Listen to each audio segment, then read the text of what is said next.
오늘 주신 말씀을 가지고 광야에서 배우다 두 번째죠. 신앙생활이라는 주제를 가지고 여러분과 말씀 나누기 원합니다. 성경에는요, 한 시대에 대조를 이루며 살아가는 인물들에 대한 이야기가 참 많이 반복해서 나옵니다.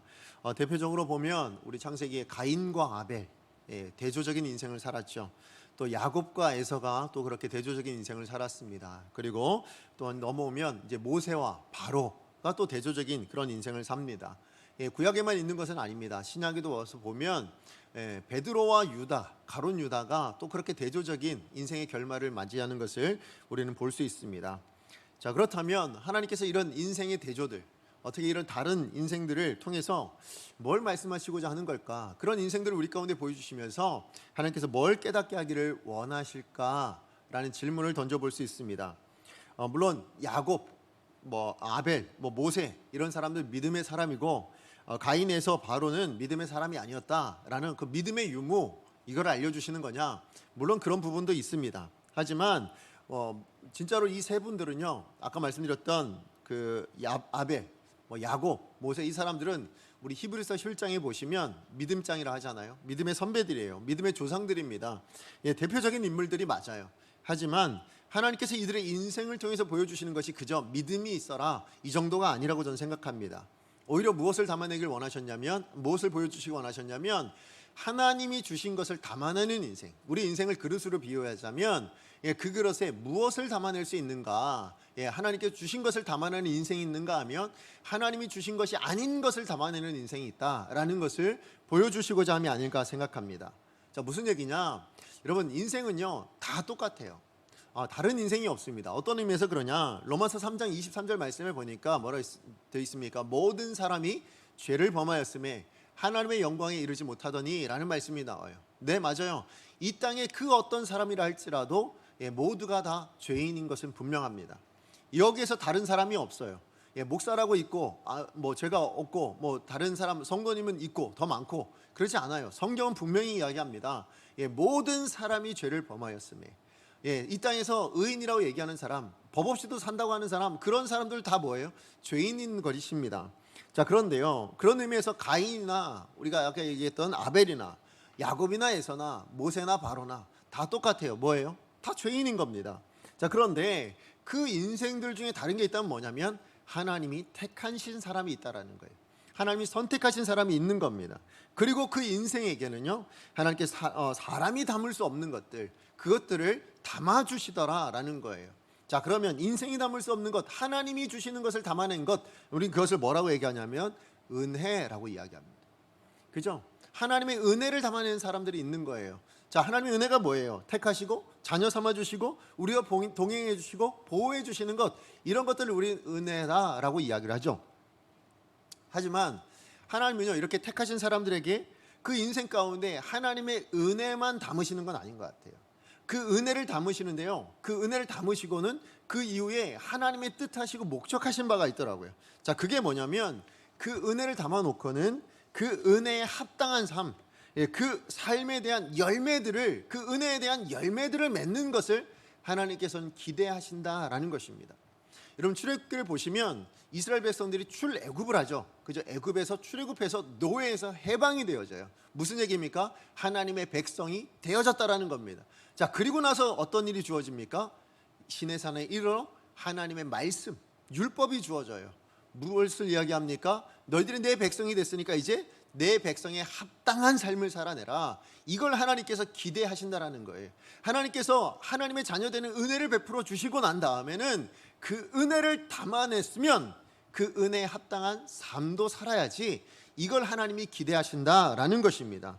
그렇기 때문에요, 하나님의 사람들의 인생에는 그 죄인으로서는 담을 수 없는, 이 땅에 그냥 보통 평범한 사람들은 담을 수 없는 것들을 담아내는 사람들, 그게 바로 하나님의 사람들이라는 것입니다.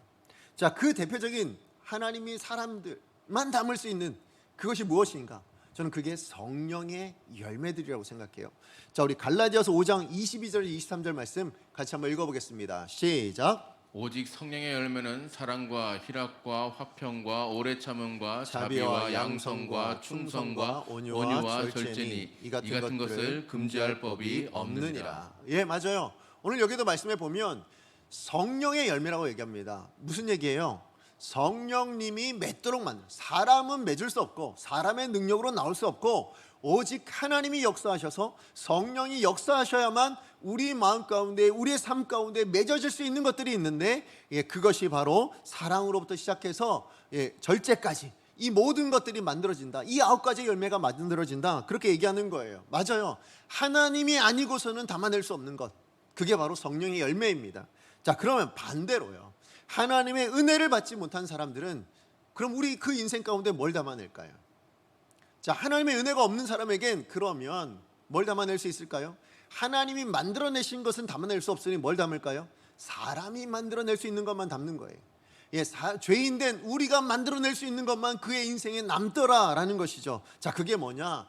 그것을 갈라디아서 5장, 우리가 읽었던 22절 23절 읽었지만 그 바로 앞절에 있습니다.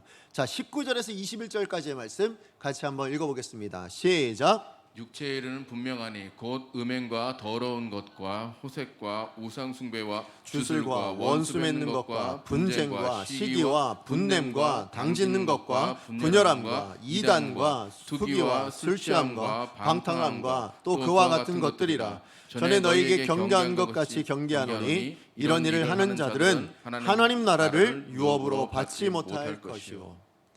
분명하게 보여줍니다. 하나님 나라를 유업을 받지 못한다는 얘기는 뭐예요? 그 마음 안에 하나님의 은혜가 없다라는 겁니다. 하나님의 은혜가 없는 사람에게 드러나는 삶의 모습들은 뭐라고요? 분명합니다. 이 세상에 있는 사람들이 그냥 세상적으로 나타나는 그것들만 담을 수밖에 없다. 그게 이 땅의 보통 사람들의 모습들이다. 하나님이 기뻐하지 않는 것, 죄악된 것들만 담아낸다. 분명히 그렇게 이야기를 합니다. 자, 오늘 본문에 나오는 다윗과 사울의 인생에서도요, 바로 하나님이 보여주시는 이 인생의 대조들, 뚜렷한 그 대조적인 인생의 특징들을 그대로 보여주고 있다라고 저는 생각합니다. 우리가 지금까지 살펴봤지만 다윗과 사울은요, 조건에선 똑같았어요. 어떤 조건이요?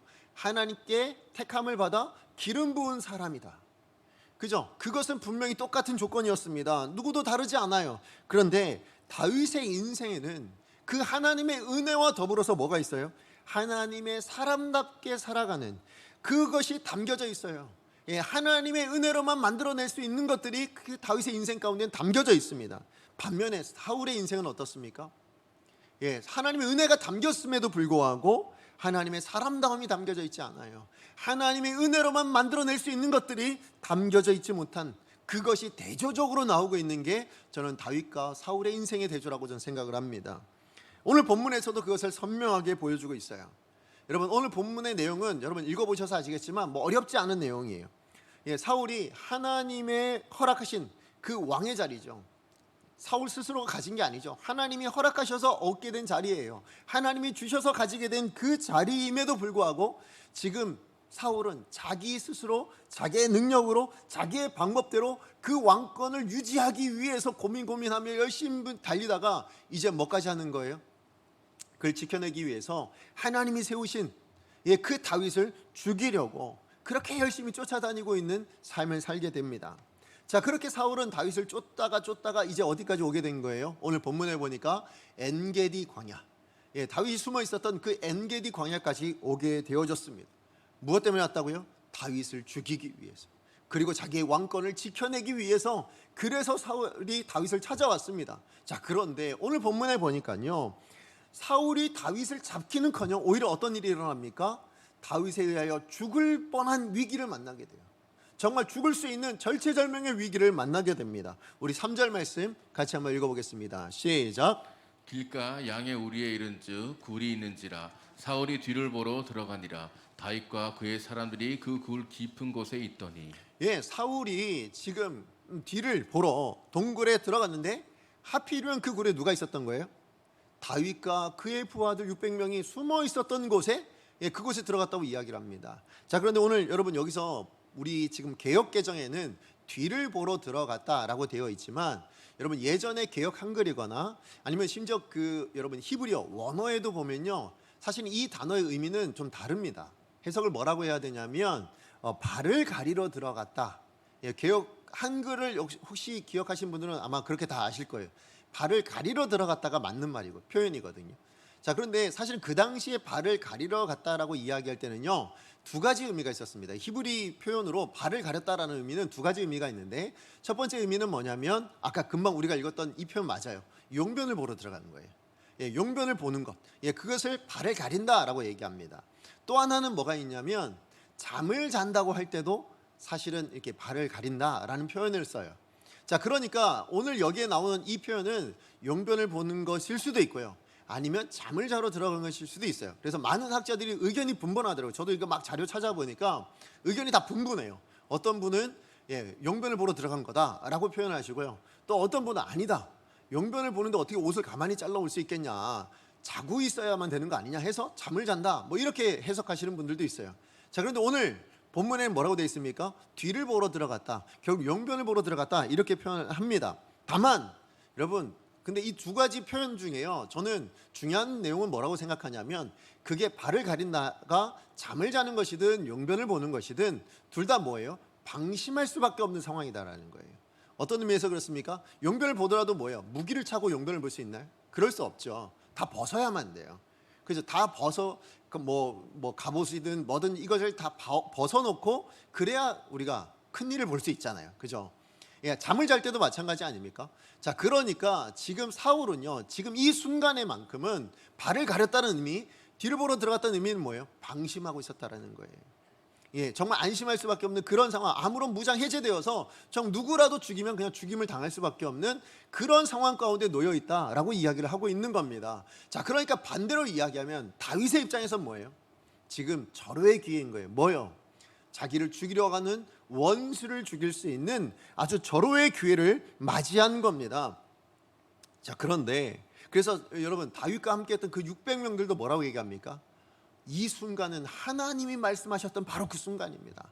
예, 지금 그 원수를 죽일 만한 아주 너무나도 절호의 기회니까 죽이십시오, 그렇게 다윗에게 권면을 하죠. 강권을 합니다.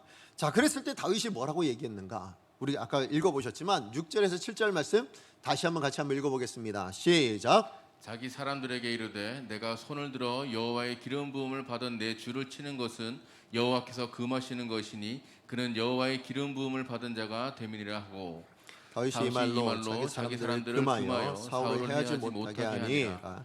사울이 일어나 굴에서 나가 자기 길을 가니라. 아멘. 지금 다윗이 뭐라고 얘기했다고요? 하나님께서 기름 부어 세우신 사람을 내가 죽일 수 없습니다 라고 이야기를 하는 거예요.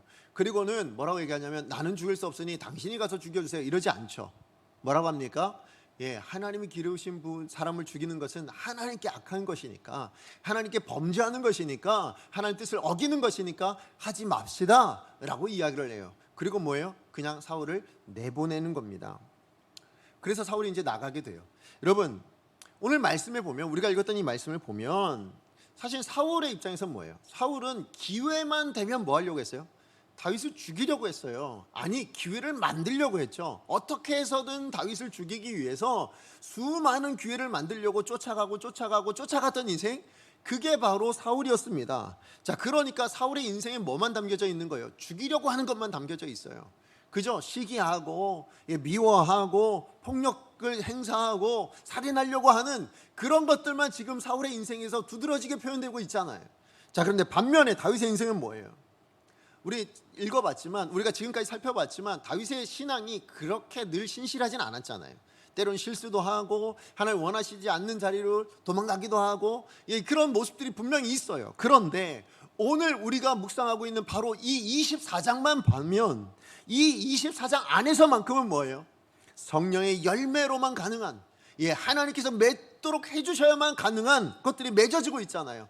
사랑이라고 표현할 수도 있고요, 화평이라고 얘기할 수도 있고, 오래 참음, 자비, 온유, 절제, 이것들을 지금 담아내고 있는 모습을 다윗을 통해서 볼 수 있다라는 것입니다.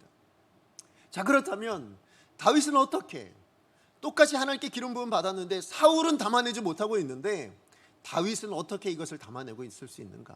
어떻게 성령의 열매라는 이것을 그의 삶 가운데 구체적으로 나타내고 있는가? 어떻게 이런 선택을 할 수 있었던가? 그 이유가 무엇인가를 오늘 본문을 통해서 우리가 두 가지를 좀 살펴보기를 원합니다. 왜냐하면 우리도 그런 선택을 해야 되니까. 자, 그럼 첫 번째입니다.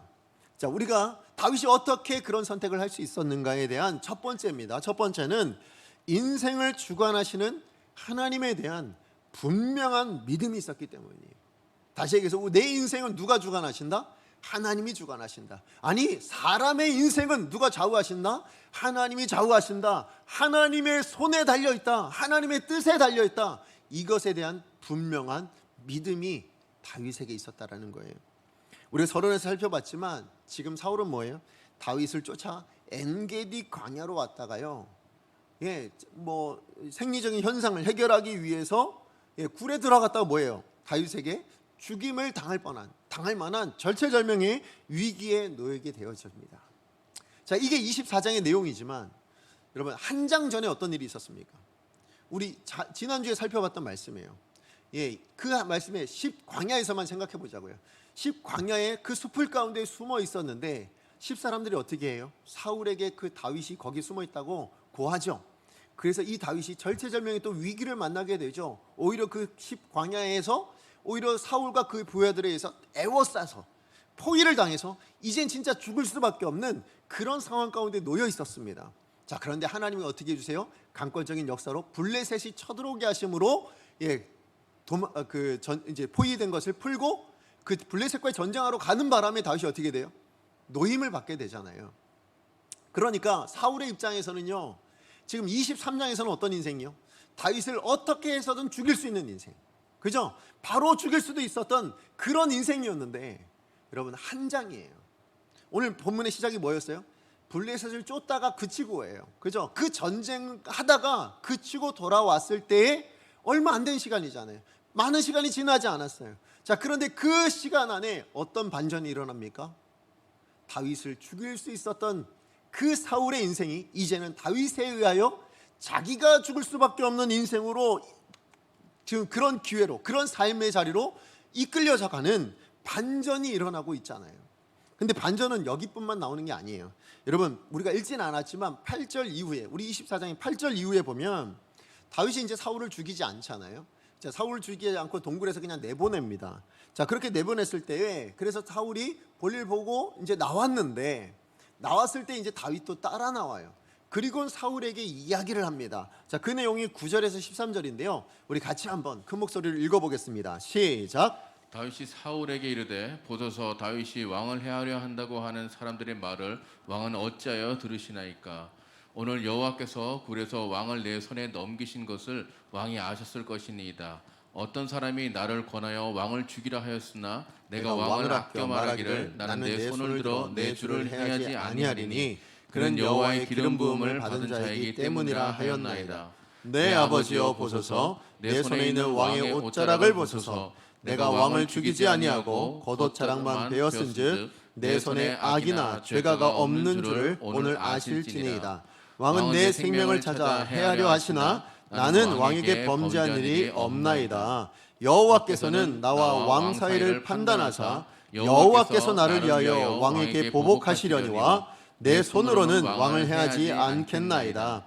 옛 속담에 말하기를 악은 악인에게서 난다 하였으니 내 손이 왕을 해하지 아니하리이다. 지금 뭐 얘기해요? 여러분, 이 내용 어렵지 않죠? 한마디로 얘기하면 뭐예요? 저는 당신을 죽일 마음이 없습니다. 다른 사람들이 뭐라 말하든 저는 당신을 죽일 마음이 없습니다. 그 이야기를 하고 있는 거죠.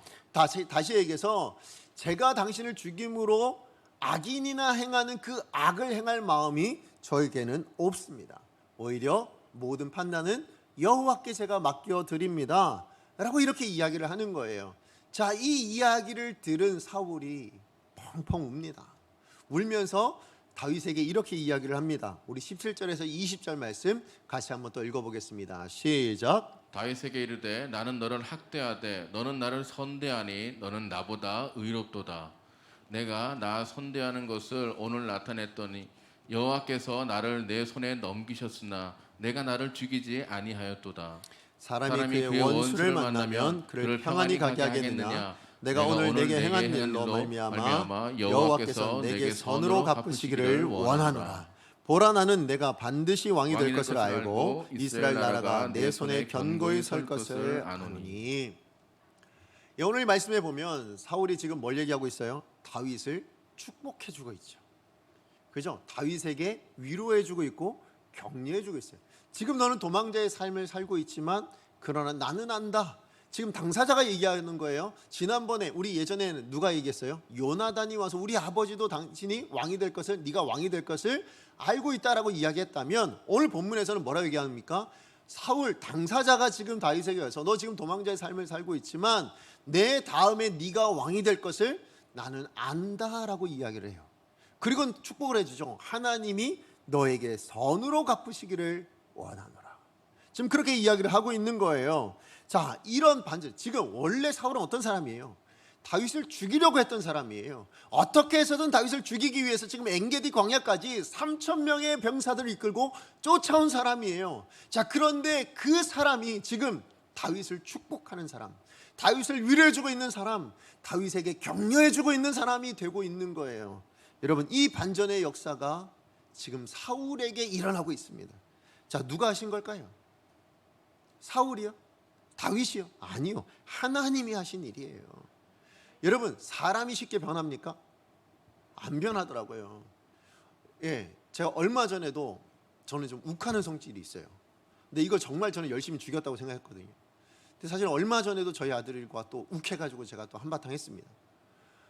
예, 진짜 잘 안 변하더라고요.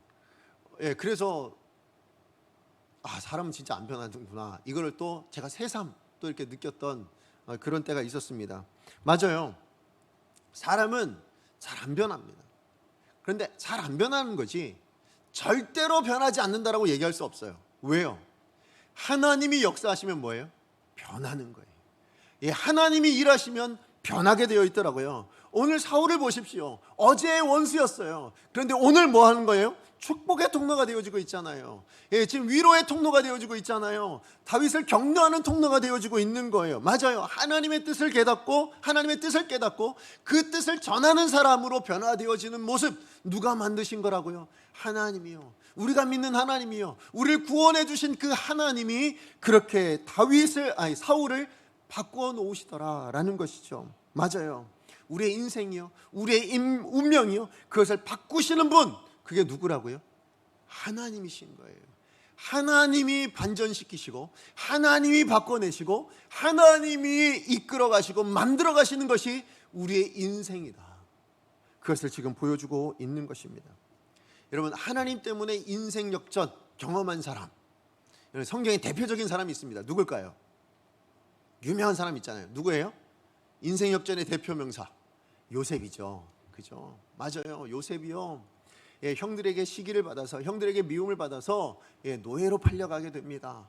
그런데 그 인생이 잘 풀리느냐? 그렇지 않아요. 조금 잘 풀리는가 싶었더니 또 오해를 받아서 감옥에 들어갑니다. 예, 그런데 정말로 하나님이 그의 인생을 그래서 뭐예요? 반전시키죠. 어떻게 반전시킵니까? 예, 그 애굽에, 즉 이집트의 총리가 되어지는 그 역사를 하나님께서 바꿔주시는 그 경험을 하게 되어집니다. 자, 그랬을 때 그 이후에 나타나는 게 뭐예요? 이제 아버지를 다 기근이 있었기 때문에 다 모든 가족들을 이제 애굽으로 다 이렇게 모셔드리게 돼요. 자, 그런데 그리고 나서 세월이 흐르다 보니까 누가 돌아가시냐면 아버지가 돌아가시게 돼요. 자, 아버지가 돌아가시고 난 다음에 일어난 일이 뭐냐면 형들이 이제는 요셉이 무서워지기 시작한 거예요. 왜요?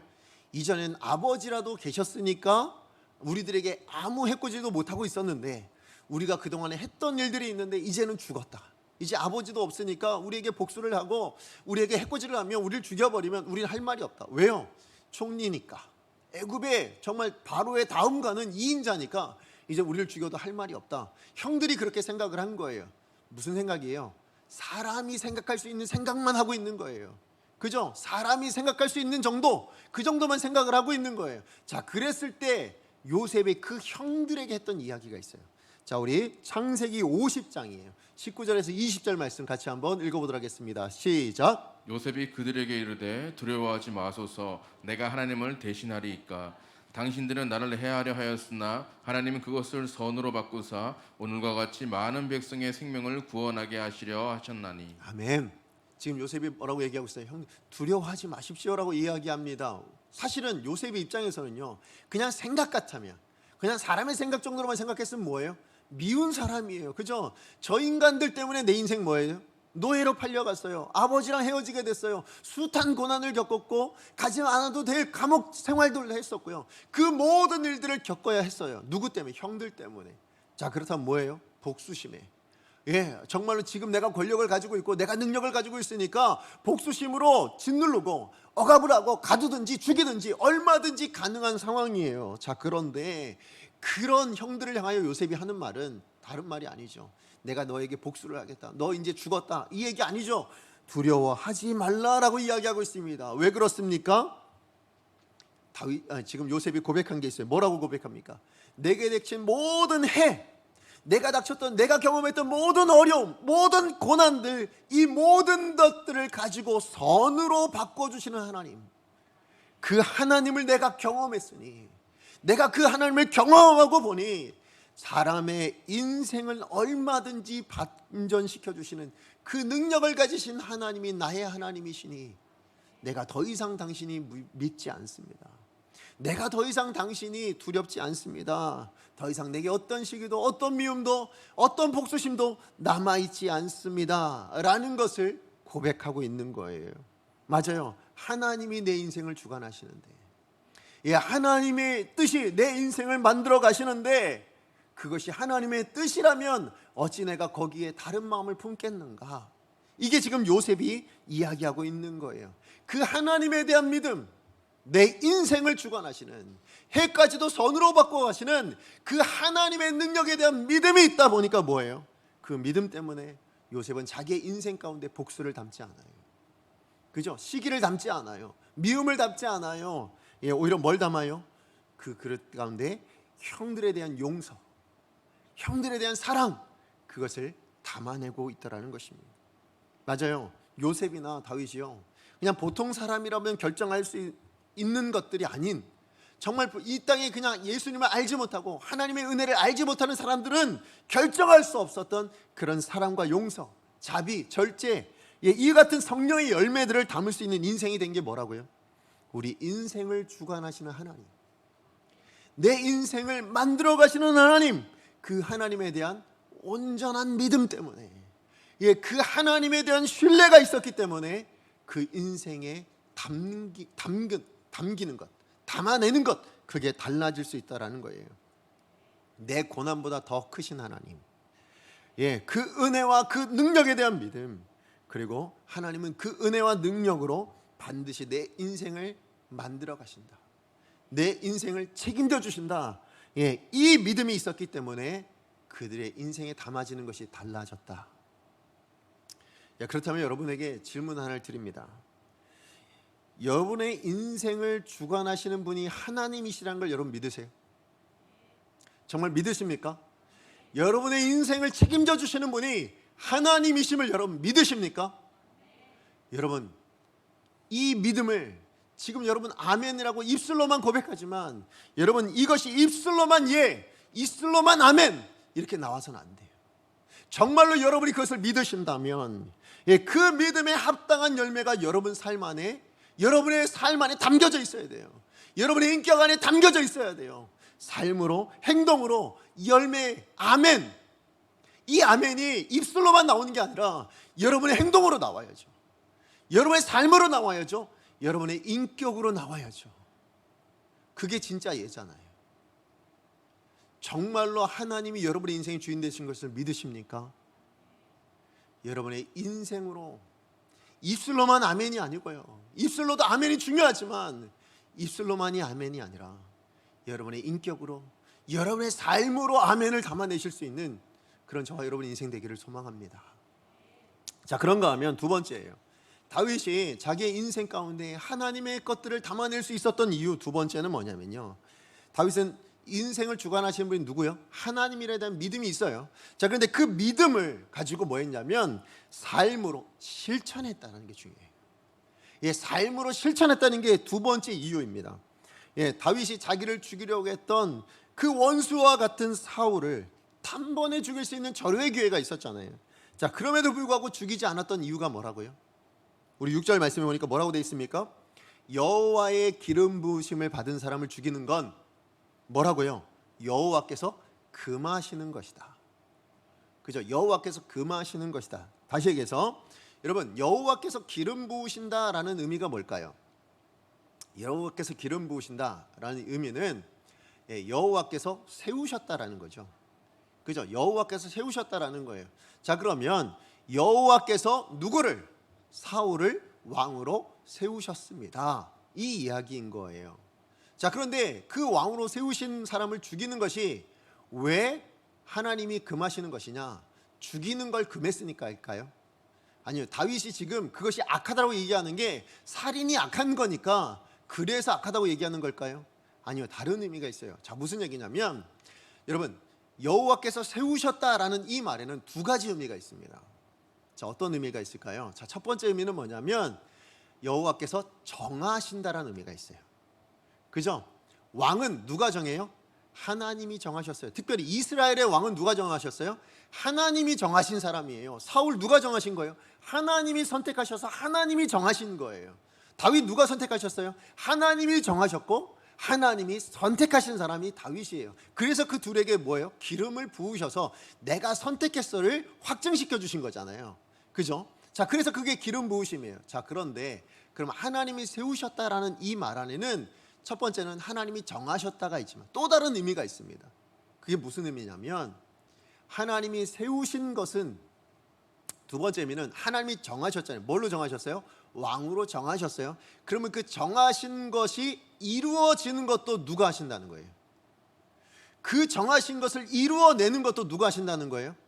하나님이 하신다라는 거예요. 예, 그게 하나님이 세우셨다의 두 번째 뜻이에요. 정하시는 것만 끝내는 거 아니에요. 그리고 이제 내가 정해냈으니까 네가 알아서 만들어가, 네가 알아서 성취해내, 이게 아니고요. 뭐예요? 내가 끝까지 그 자리에 가도록 만들어줄게, 내가 끝까지 그 자리에 가도록 내가 함께 해줄게. 이게 하나님이 세우셨다의 두 번째 뜻이에요. 자, 그러니까 지금 사울이 왕이 되어 그 자리에 세워져 있는 것은 결국 뭐예요? 하나님이 정하셔서 하나님이 세우신 거예요. 결국 사울이 왕이 된 것은 누구의 뜻이에요? 하나님의 부인할 수 없는 뜻이에요. 그죠? 하나님이 정해놓으신 뜻이에요. 자, 그런데 그 정해놓으신 뜻을 내가 죽여버리면 뭐예요? 기회가 있지만, 아니 나를 핍박했지만 그를 죽여버리면 뭐 하는 거예요?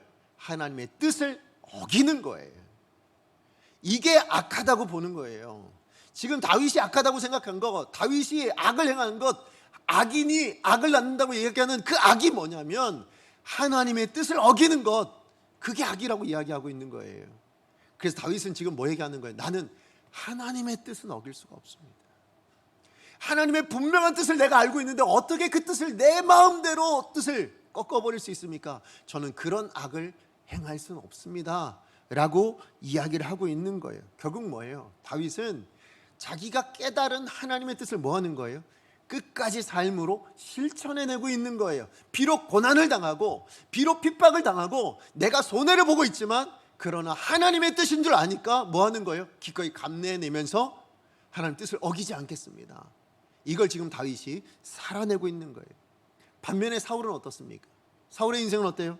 그의 인생의 특징을 들려면 딱 한 단어로 얘기할 수 있죠. 뭡니까? 불순종이에요. 여러분, 불순종이 뭡니까?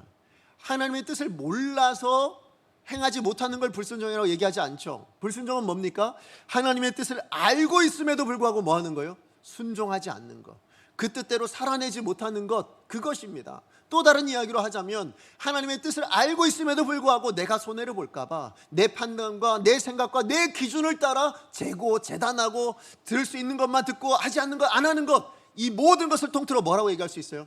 불순종이라고 말할 수 있는 거예요. 이게 사울의 인생의 태도였다고요. 여러분, 우리가 아까 읽었던 17절에서 20절 말씀에 사울이 누구를요? 다윗을 향하여 뭐 했어요? 축복을 해주고 있잖아요. 그죠? 축복을 해주고 있습니다. 분명히 축복을 해주고 있어요. 우리 19절 20절 말씀 다시 한번 읽어볼까요? 시작. 사람이 그의 원수를 만나면 그를 평안히 가게 하겠느냐? 내가 오늘 내게 행한 일로 말미암아 여호와께서 내게 선으로 갚으시기를 원하노라. 보라, 나는 내가 반드시 왕이 될 것을 알고 이스라엘 나라가 내 손에 견고히 설 것을 아노니. 지금 사울이 다윗을 축복하면서 했던 얘기 가운데 지금 사울이 알고 있는 게, 분명히 깨닫고 있는 게 있습니다. 뭐예요? 다윗을 하나님이 세우셨다. 그죠? 내 다음 왕이 될 것을 하나님이 결정하셨다. 그게 하나님의 뜻이다라는 것을 사울이 분명히 알고 있습니다. 자, 그런데 이 고백을 하면서 이 고백을 들었던 다윗의 입장에서는 뭐예요? 정말 격려가 됐을 거예요. 정말 위로가 됐을 거예요. 사울의 이 말에 담겨져 있는, 그러니까 다시 얘기해서 사울은 지금 뭐 하는 거예요? 하나님의 뜻을 알고 그 뜻을 전함으로 위로해주고 있고 격려해주고 있고, 그 다윗의 마음을 이렇게 보듬어주고 있는 그런 모습들이 지금 나타나고 있잖아요. 자, 그런데 그렇게 그 말을 행한 그 사울이요, 어떻게 보면 다윗의 인생에 예언을 해주고 있죠. 네가 다음에 왕이 될 거야. 너 축복을 해주고 있어요. 너에게 하나님의 선하심대로 행해주시길 원해. 이렇게 좋은 말, 이렇게 하나님의 뜻을 알고 전해주고 있음에도 불구하고 그 다음에 나타나는 게 중요해요. 그렇게 자기가 그렇게 말했어요. 하나님의 뜻을 분명히 선포했어요. 그것을 위로해줬어요. 그것을 예언해줬어요. 자, 그런데 그 예언과 그 말과 그 축복이 말뿐이었다라는 거예요. 여러분, 지금 이후의 사울의 삶의 행동을 보세요. 분명히 내 다음에 왕이 될 것을 나도 안다 얘기했고요. 너희가 하나님 선으로 베푸실 것을 원한다라고 얘기했고요. 분명히 다 그렇게 얘기를 했어요. 그런데 여러분, 25장에 나오지 않지만, 우리 한 장 넘어가면 25장에 나오지 않지만 한 장 더 넘어가 26장부터 보면 뭐예요? 사울이 또 다시 뭐예요? 다윗을 죽이기 위해서 쫓아다녀요. 죽이려고 혈안이 되어서 또 다윗을 찾아갑니다. 자, 그러니까 무슨 얘기예요? 사울은 분명히 하나님 뜻이 뭔지를 알았어요. 분명히 하나님 뜻이 어떤 것인지 알고 있었어요. 그리고 그 수많은 뜻을 뭐예요? 많은 사람들 앞에서 얘기했잖아요. 다윗만 들었을까요? 아니죠. 그 앞에서 소리쳤으니까 사울의 군사들부터 시작해서 다윗과 함께 있던 모든 사람들이 다 사울의 이야기를 들었을 거 아니에요. 그렇게 모든 사람 앞에 선포했음에도 불구하고 자기가 선포했던, 자기가 예언했던 그 하나님의 뜻대로 살지 못하고 자기가 말한 대로도 살지 못하는 인생, 그게 바로 사울의 인생이었다라는 것입니다. 여러분, 사울의 이런 모습이 어쩌면 오늘날 우리 애들의 모습이 아닐까요? 어떻게 생각하십니까? 여러분, 우리는 수많은 하나님의 뜻들을 매일매일 듣고 깨닫고 보고, 그리고 살아갑니다. 그런데 그 하나님의 뜻을 여러분 듣고 알고 계신데 그대로 살아내고 계신가요? 만약에 여러분, 제가 목사잖아요. 제가 여기서 하나님의 뜻을 여러분에게 선포하고 설교로 준비합니다. 가능하면 하나님의 뜻만 전하게 해달라고 매일 기도하며 그렇게 말씀을 준비하고 여러분에게 전합니다. 근데 저 안에 두려운 마음이 있어요. 뭐냐면 제가 여러분에게 그렇게 하나님의 뜻이라고 전해놓고 저는 그렇게 안 살아요. 그럼 여러분 저를 뭐라고 생각하실 거예요? 제가 이 강단에서 말한 대로 제가 살아내지 못하면 여러분 뭐라고 저를 생각하실 거예요? 사실 그게 저한테 제일 큰 두려움이에요. 목사로서 하나님의 말씀을 증거하는 사람으로서 가장 큰 두려움이 거기 있어요. 그래서 제가 여러분에게 말하지만 저는 말에는 무게가 담겨야 된다고 생각하거든요. 근데 그 무게가 어디서 나와요? 삶으로 나오는 거잖아요. 그죠? 그런데 이것이 비단 목사에게만 필요한 얘기냐는 거예요. 아니죠. 여러분 성도잖아요. 여러분들도 다 성도이시잖아요. 그러면 여러분을 바라보는 가족들이요, 성도인 여러분을 바라보고 있는 거예요.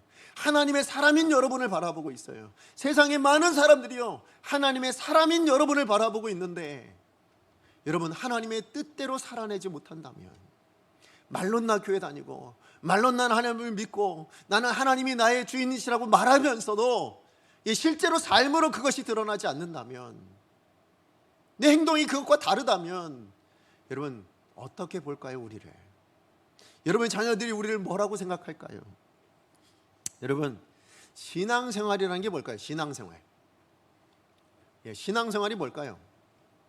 예배하고 말씀 보고 기도하고, 이걸 신앙생활이라고 얘기할까요? 아닙니다. 엄밀히 얘기하면요, 예배, 말씀, 기도는 신앙의 요소일 뿐이에요. 그죠? 신앙의 요소이지 신앙생활이라고 말하지 않아요. 신앙생활은 뭡니까? 그야말로 신앙을 가지고 하루하루 삶의 자리를 살아내는 거예요. 신앙을 가지고 그 신앙을 삶의 자리에 실천해내는 거, 적용해내는 거, 그걸 신앙생활이라고 이야기하는 거예요. 내가 말씀을 봤으면 말씀 본대로 삶으로 실천하는 거, 예배를 드렸으면 그 예배 드린 그 마음을 가지고 내 삶의 자리에 가서 예배자로 살아내는 거, 그걸 신앙생활이라고 말하는 거죠. 그러니까 신앙은요, 교회 안에서만 살아 움직여서는 안 돼요. 신앙이 살아 움직여야 될 자리는 어디예요? 여러분의 인생이에요. 여러분의 삶의 자리이셔야만 해요. 그 자리에서 여러분의 신앙이 살아 있어야죠. 그 자리에서 하나님의 말씀이 살아 있어야죠. 그 자리에서 여러분이 기도한 대로, 말씀 본 대로 살아 있어야죠. 그걸 신앙생활이라 얘기하고, 그렇게 살아내는 사람을 신앙인이라고 이야기합니다. 말씀의 결론을 맺습니다. 여러분, 창세기 11장에 보면요, 유명한 사건 하나가 나옵니다. 어떤 사건인가요? 여러분 잘 아시는 바벨탑 사건이 나오죠. 여러분, 바벨탑 사건의 특징이 뭔지 아십니까? 그거는 우리가예요. 우리가. 무슨 의미냐면, 우리가 우리의 힘으로, 우리의 능력으로 성을 짓고 성을 쌓고 우리의 이름을 우리가 온 천하에 드러내자. 이게 바로 바벨탑 사건의 특징입니다. 자, 그런데 창세기 11장에 너머에 한 장만 넘어가면 또 유명한 사건 하나가 나옵니다. 그게 뭘까요? 아브라함을 부르신 사건이에요. 누가? 하나님이 아브라함을 선택하시고 부르신 사건이에요. 자, 그러면 하나님이 아브라함을 부르시고 선택하신 사건의 특징은 뭔지 아십니까? 그 특징은 내가 너에게예요. 다시 얘기해서 하나님이 아브라함에게, 그래서 뭐라고 하냐면, 내가 너에게 복을 주고 내가 너에게 줄 땅이 있고 내가 너의 이름을 창대하게 만들고, 이게 바로 창세기 12장의 특징입니다. 자, 그런데 창세기 11장과 창세기 12장의 결론이 어떻게 날까요? 창세기 11장의 결론은 어떻게 나요? 우리가 내 힘으로 내 능력으로의 결론은 흔적이 남지 않더라예요. 그죠? 지금도 바벨탑이 어디에 있었는지를 몰라요. 그냥 대체적으로 어디겠지라고 생각하지, 그만큼 하나님께서 내려오셔서 다 무너뜨리시고 다 흩으시고 아무것도 남지 않는 인생. 맞아요. 그게 내가 할 수 있는 일이에요. 내가 만들어낼 수 있는 일이에요. 하나님이 인정할 만한 것, 아무것도 만들 수 없는 것, 그게 바로 창세기 11장의 인생이에요. 근데 창세기 12장은 어떻다고요? 내가 하진 않지만 하나님이 하시면, 하나님이 주시면 뭐예요? 다 누리고 다 가질 수 있는 인생이 바로 창세기 12장의 하나님이 주관하시는 인생의 특징이라는 거예요. 자, 하나님께서 왜 창세기 11장과 12장을 붙여놓으셨을까요? 왜 이 문맥을 이렇게 만들어 놓으셨을까요? 저는 그렇게 생각해요. 창세기 11장을 사는 인생들을 향하여 너희는 창세기 12장으로 넘어와야지, 창세기 12장의 삶을 살아내야지, 이게 하나님이 저와 여러분에게 11장과 12장을 연달아 보여주시는 이유라고 저는 생각합니다. 그런 의미에서 질문을 드립니다. 여러분은 창세기 11장의 인생을 살고 계십니까? 창세기 12장의 인생을 살고 계십니까?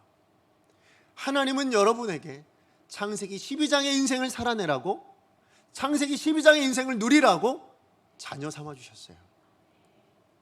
그런데 혹시 아직도 창세기 11장의 인생을 살고 계시지 않습니까? 여전히 내 뜻이 더 중요하고, 여전히 내 생각이 더 중요하고, 여전히 내 이익이 더 중요하고, 혹시 그래서 다시 창세기 11장으로 넘어오려고 하고 있는 그런 인생을 혹시 살고 계신 건 아닙니까? 여러분, 창세기 12장의 우리 인생을 살기 위해서 우리는 반드시 기억해야 될 게 있어요. 그게 뭐예요?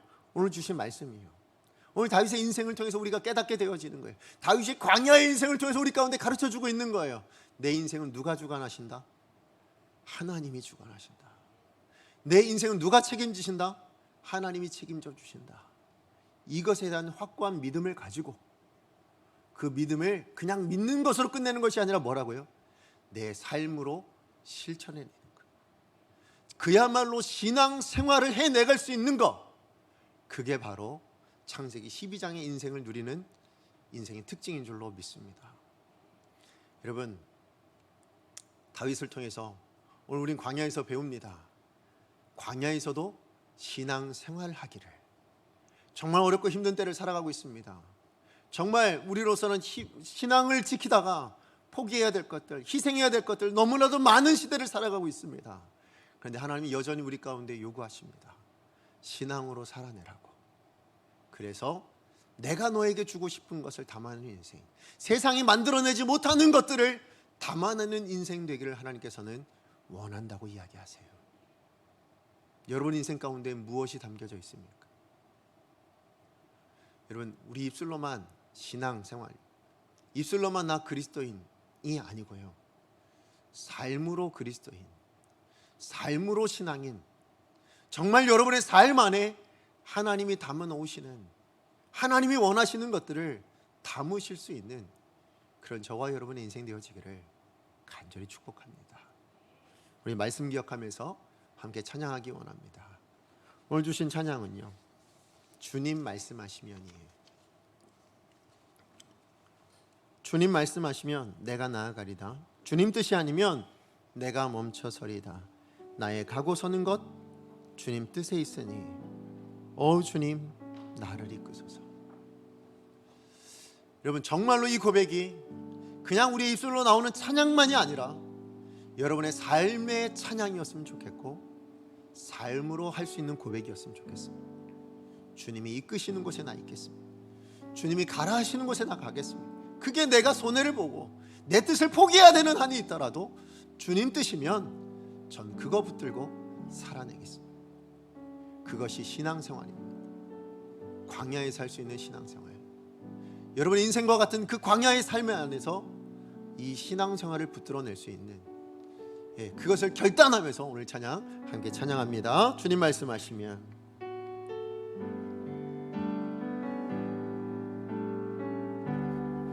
주님 말씀하시면 주님 말씀하시면 내가 나가리다. 주님 뜻이 아니면 주님 뜻이 아니면 하나님, 저 멈춰서기를 원합니다. 내가 멈춰서리. 나의 가고 서는 것, 나의 가고 서는 내 뜻이 아니라 주님 뜻에 있습니다. 주님, 나를 이끌어 주십시오.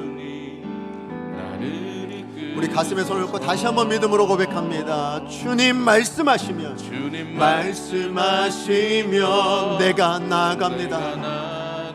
주님 뜻이 아니면 나는 멈춰서겠습니다. 주님, 내가 멈춰서리다. 나의 가고 서는 것 주님 뜻에 있으니 오 주님 나를 이끄소서. 뜻하신 그곳에 나 있기 원합니다. 이끄시는 대로 순종하며 살리니 연약한 내 영혼 통하여 일하소서. 주님 나라와 그 뜻을 위하여 뜻하신 그곳에 나 있기 원합니다. 뜻하신 그곳에 나 있기 원합니다. 이끄시는 대로 순종하며 살리 연약한 내 영혼 통하여 일하소서. 주님 나라와 그 뜻, 우리 다시 한번 믿음으로 고백합니다. 뜻하신 그곳에 나 있기 원합니다. 뜻하신 그곳에, 하나님의 뜻하신 곳에 하나님 나 있기를 원합니다. 하나님이 이끄시는 대로 나 순종하며 살아가기를 원합니다. 연약한 내 영혼 연약한 대로 살지 않게 하시고 하나님의 능력으로 사용하여 주시옵소서. 주님 나라와 그 뜻을 위하여 오 주님 나를 이끄소서. 오 주님 나를 이끄소서. 오 주님 나를 우리 다시 한번 마지막으로 믿음으로 고백합니다. 오 주님 나를 이끌어 주십시오. 오 주님 나를 이끄소서. 우리 같이 기도합니다. 주신 말씀 기억하며 하나님이 우리 인생의 주관자이신데 하나님이 우리 인생을 책임져 주실 건데 내가 뭐라고 내 능력으로 내 인생 만들어 가려고 노력합니까? 우리 능력이 얼마나 된다고 우리 인생을 우리가 책임지겠다고 말하겠습니까? 하나님께 맡겨드립시다. 하나님께 내어드립시다. 그리고 우리는 하나님의 뜻을 따라 신앙을 삶으로 표현합시다. 그것이 하나님의 뜻을 이루고 하나님의 나라를 풍요롭게 하며 우리의 인생에 하나님의 역사를 담아내는 유일한 길인 줄로 믿습니다.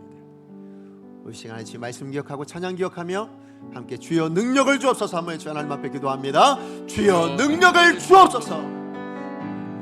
알겠습니다. 주 앞에 기도하며 나아갑니다. 하나님, 정말 우리 인생 가운데 내가 뭐라고, 우리가 뭐라고, 하나님 내 생각이 얼마나 연약한지, 사람 만들어낼 수 있는 것이 얼마나 답답한지 우리는 압니다. 그러므로 하나님 앞에 기도합니다. 우리 인생을 주관하시고 우리 인생을 책임지시고 우리 인생을 주관하시는 하나님이시기에 하나님께 내 모든 것을 맡겨드립니다. 하나님께 우리의 것들을 맡겨드립니다. 그리고 나는 신앙만 붙들겠습니다. 하나님의 뜻만 붙들겠습니다. 하나님의 뜻대로 살아내겠습니다. 주님, 우리 강성의 모든 성도들 이것을 결단할 수 있는 시간 될 수 있게 해주시옵소서. 사랑의 하나님, 감사합니다. 광야와 같은 우리의 삶 안에 하나님께서 우리의 삶에 기대하는 것이 무엇인지 깨닫고 알게 해주셔서 감사합니다. 우리 인생은 비록 지금은 광야지만 그러나 하나님의 뜻 가운데 있고 하나님이 이끌어 가시는 손길 가운데 있다라는 것을 오늘 말씀을 통해서 깨닫게 해주셔서 감사합니다. 그런데 여전히 부족한 우리는, 연약한 우리는 내 인생 내가 책임져야 될 줄 알고 내 능력으로 감당할 수 있을 줄 알고 내 뜻대로 내 고집대로 살아왔던 그런 모습들이 있음을 하나님 앞에 고백합니다. 하나님, 이제 다시 오늘 주신 말씀 기억하여 신앙으로 생활할 수 있게 하여 주시옵소서. 창세기 11장의 인생이 아니라 창세기 12장에 하나님이 초대하시는 그 삶의 자리에 머물 수 있는 우리 강성의 모든 성도님들 다 되게 하여 주시옵소서. 그래서 다윗처럼, 요셉처럼 성령의 열매를 인생 가운데 담아내며 하나님을 기쁘시게 될 수 있는 복된 성도님들 다 될 수 있게 하여 주시옵소서. 예수님의 이름으로 기도합니다. 아멘. 이제는 우리 주 예수 그리스도의 은혜와 하나님 아버지의 다함이 없는 사랑하심과 성령 하나님의 교통하심과 충만하신 역사하심이 오늘 우리 인생을 향한 하나님의 뜻을 깨닫고 그 뜻을 분별하여 순종하며 살아감으로 온전한 신앙생활을 내 삶 가운데 구현해 내기로 결단을 하는 우리 강성교회 모든 성도님들 머리 위에, 가정 위에, 사업장 위에, 그리고 지금도 학업을 감당하고 있는 우리 자녀들과 또 그들의 인생의 비전 위에, 그리고 열방을 향해 복음을 들고 나아가는 모든 교회와 선교사님들 머리 위에 이제부터 영원까지 함께 있을지어다. 아멘.